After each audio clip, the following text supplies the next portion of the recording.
In my chapter on questioning, I discuss all the ways that Teacher 1.0 has been making mistakes when questioning students for the last few decades. We've all probably seen students with hands up, shouting answers out, and not having any wait time or any thought to be able to actually make deep and meaningful answers and suggestions to the questions that teachers are actually asking. When I looked into the research, it was very interesting because Mary Budd Rowe had done a significant amount of research, probably 20 years or so, even before her 1986 paper on questioning. And what really frustrates me, and one of the reasons I wrote this book, is that that's 1986. That's actually 2 years before I went to secondary school. And I just think that we really need to understand this research even more. So her research in a nutshell talks about wait time and actually how just by giving students 2 or 3 seconds wait time and silent wait time in between asking a question and then asking for responses, it starts to increase the level of responses, the quality of responses, and how articulate students are in actually making those responses.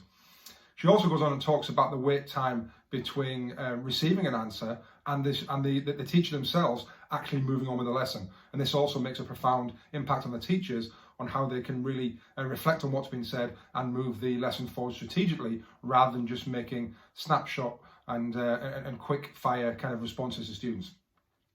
The Teacher 2.0 section then talks about how you can then implement this in your classroom. So very, very easy, practical suggestions such as employing some wait time, asking a question and giving some wait time before you want responses, but making that clear to the students.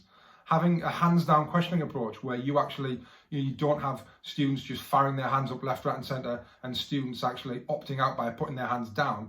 You control who answers the questions, you control when they're answered, how they're answered, and you can hopefully make huge strides in using questioning as a foundational part of your assessment for learning in your classroom every day.